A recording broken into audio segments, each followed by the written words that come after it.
sampai di bulan November. Sebelum kita merenungkan firman Tuhan di hari Minggu ini, mari kita berdoa.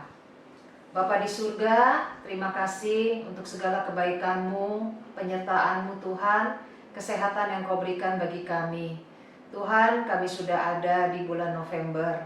Kami bersyukur, kami juga sudah mulai menikmati suasana Natal. Biarlah sekali lagi ya Tuhan, semuanya mempersiapkan hati kami untuk boleh terus ingat bahwa Engkau sesungguhnya sudah lahir dalam hati kami. Tuhan, dalam memasuki Minggu Advent, biarlah kami juga dipersiapkan hati kami, sehingga kami juga Tuhan boleh merasakan kehadiran-Mu di dalam kehidupan kami. Inilah doa kami, di dalam nama Tuhan Yesus kami berdoa. Amin. Kita akan membaca dari Lukas pasal 7 ayat yang ke-47. Lukas 7 ayat 47, demikianlah bunyi firman Tuhan. Sebab itu aku berkata kepadamu, dosanya yang banyak itu telah diampuni, sebab ia telah banyak berbuat kasih. Tema kita yaitu hati bagi Allah. Mengapa kita harus memiliki hati bagi Allah? Bagaimana supaya kita memiliki hati bagi Allah? Apa dampaknya kalau kita memiliki hati bagi Allah dalam kehidupan kita? Dan juga apa dampaknya kalau kita memiliki hati bagi Allah buat sesama kita? Bapak Ibu yang saya kasih dalam Tuhan, perikop yang kita bisa baca dari Lukas pasal 7, di situ menjelaskan ada dua orang yang menjadi tokoh yang akan kita perhatikan, yaitu Simon dan wanita yang dikatakan berdosa. Kita melihat sikap mereka yang berbeda sekali. Dari ayat 36 dikatakan Simon, orang Farisi ini yang mengundang Yesus ke rumahnya. Kita juga bisa melihat bahwa wanita itu dia datang sendiri. Di ayat 44 Yesus mengatakan bahwa Simon tidak memberi air. Tetapi wanita itu walaupun tidak ada air, dia memberi air matanya bagi Yesus. Simon tidak memberi handuk sebagaimana layaknya orang yang kakinya sudah dicuci. Wanita ini tidak memiliki handuk, tetapi dia menyekanya dengan rambutnya. Simon tidak mencium ketika Yesus datang berkunjung ke rumahnya, sebagaimana kebiasaan orang Yahudi. Tetapi wanita ini terus mencium Yesus. Kita lihat ayat 46, bahwa Simon tidak meminyaki, tetapi wanita ini memberi minyak wangi. Minyak yang seharusnya dipersembahkan pada hari pernikahannya. Bapak Ibu, apa yang kita pelajari tentang Yesus dari perikop ini? Kita melihat bahwa Yesus memperhatikan tindakan kasih yang kita lakukan. Yesus memperhatikan tindakan Simon yang mengundang Yesus, tapi Simon tidak menyambut Yesus sebagai tamu yang perlu disediakan air untuk mencuci kaki dan tidak mencium Yesus. Kita juga melihat Yesus juga melihat tindakan wanita itu. Yesus pun memperhatikan tindakan wanita itu.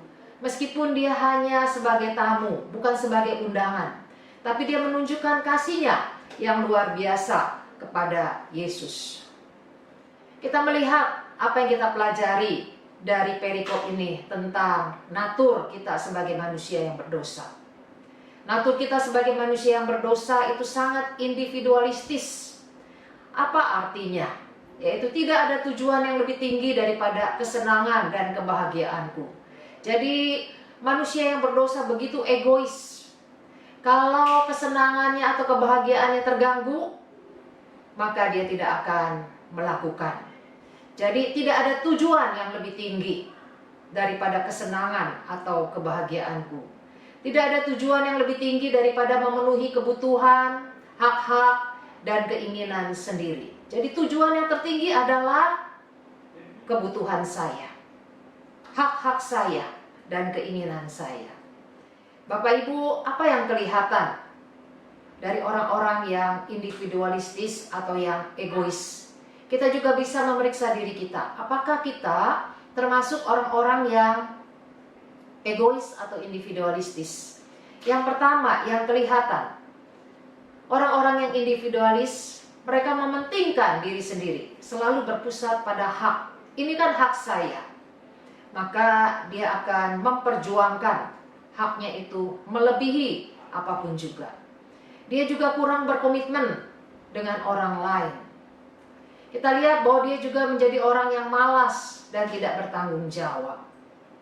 Jadi karena yang di hatinya yang ada itu hanyalah kepentingannya, kesenangannya, maka pada waktu dia diberi tanggung jawab pun, dia bisa mengabaikan tanggung jawabnya demi untuk memenuhi keinginannya.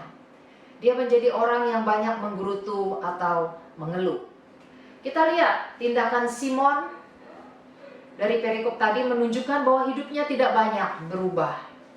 Simon sebagai orang Farisi banyak mengetahui kebenaran firman Tuhan. Namun ternyata ia tidak memberi dirinya untuk diperbaharui oleh Tuhan. Oleh karena itu, dia masih menjadi orang yang sangat egois. Kita lihat bahwa Simon memiliki relasi yang tidak dekat dengan Yesus. Dia tidak akrab, dia menjaga jarak dengan Yesus. Berbeda dengan wanita yang hanya sebagai tamu. Dia memiliki relasi, kedekatan yang sangat dekat dengan Yesus.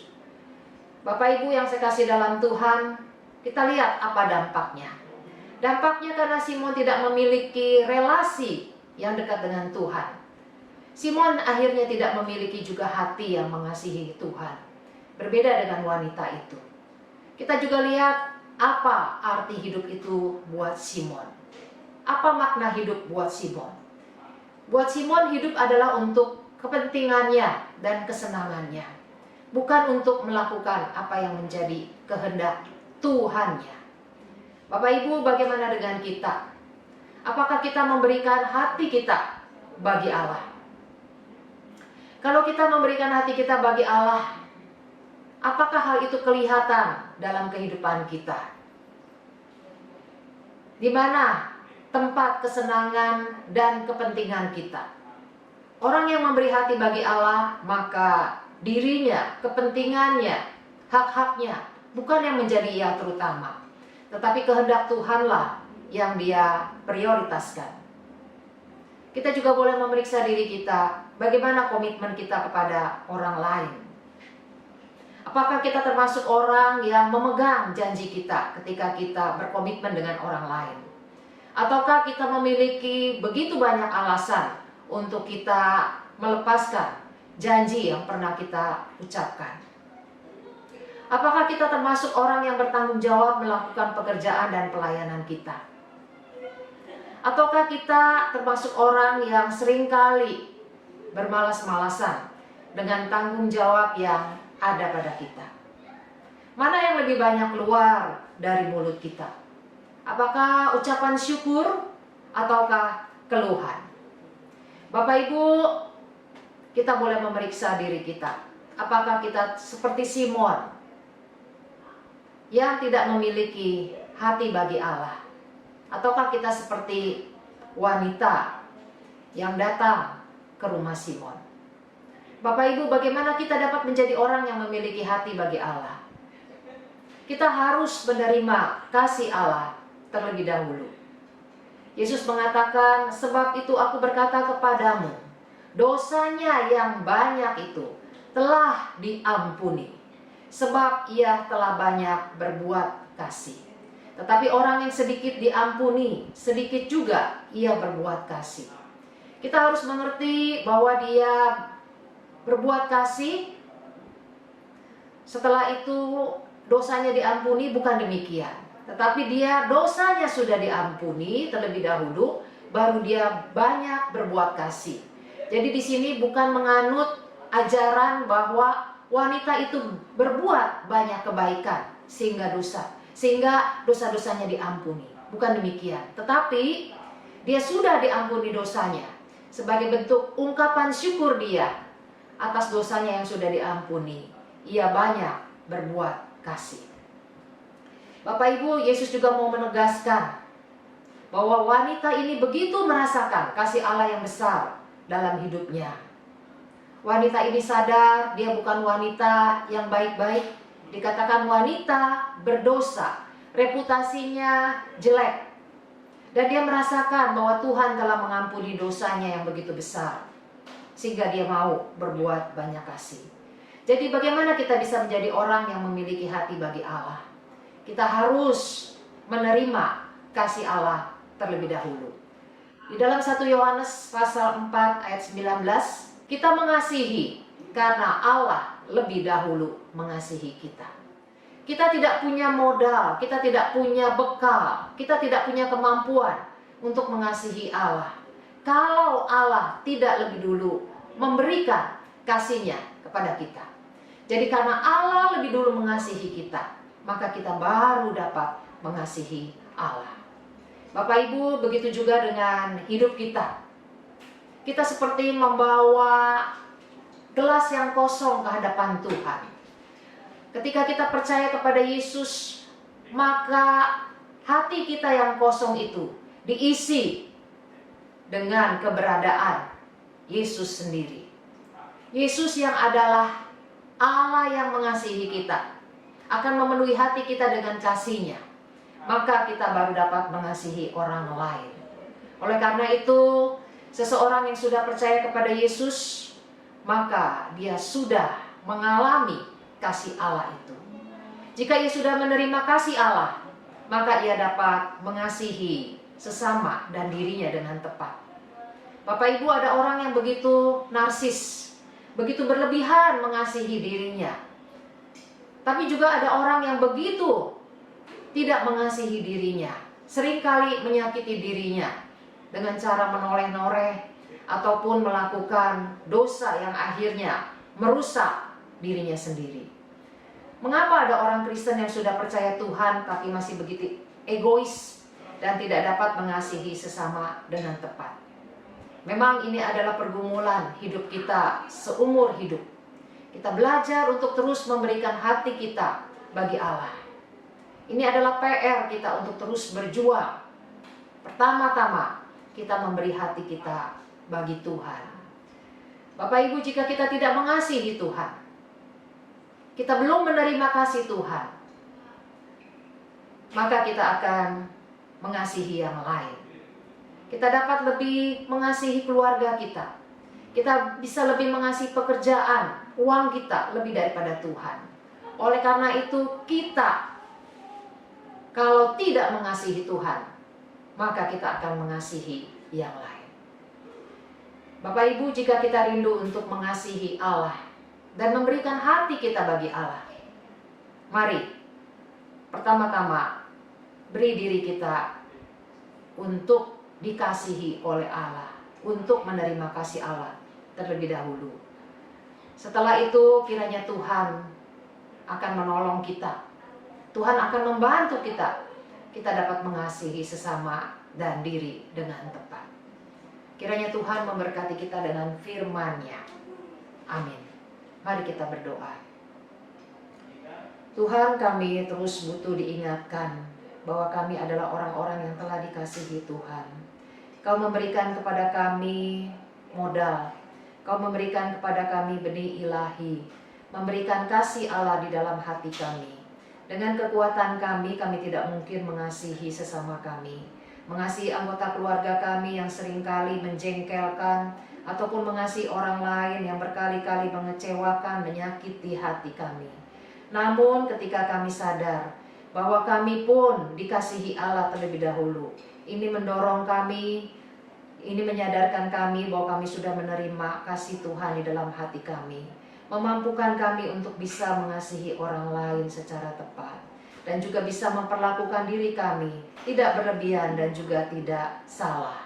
Tuhan, biarlah renungan firman-Mu juga mengingatkan kami bahwa di tengah-tengah budaya yang begitu individualistis, budaya yang begitu mementingkan akan kepentingan diri kami sendiri, kami juga diingatkan supaya kami belajar untuk mementingkan kehendak Tuhan di dalam hidup kami, sehingga kami tidak salah di dalam mementingkan hal-hal yang lain.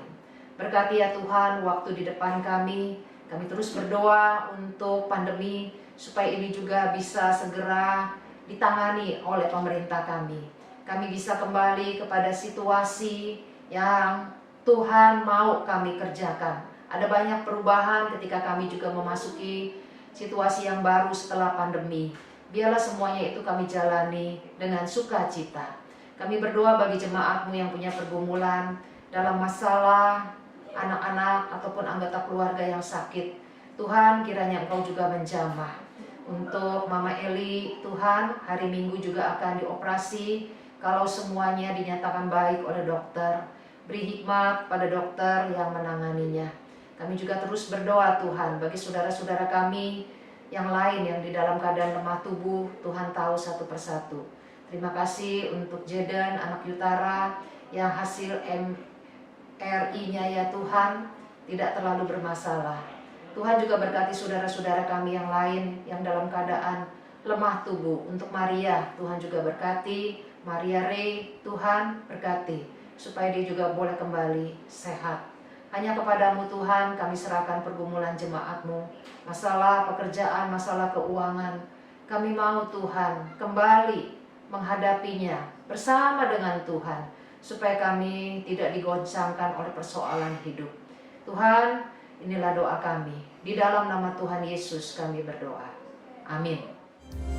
Ku jadikan hati ini untuk kediaman-Mu. Ku serahkan hidup ini untuk-Mu Allahku. Di hati inilah rumah-Mu, di hati inilah bait-Mu. Dimanapun ku kan berada, senantiasa Kau pun ada. Dimanapun ku kan berada, senantiasa Kau pun ada.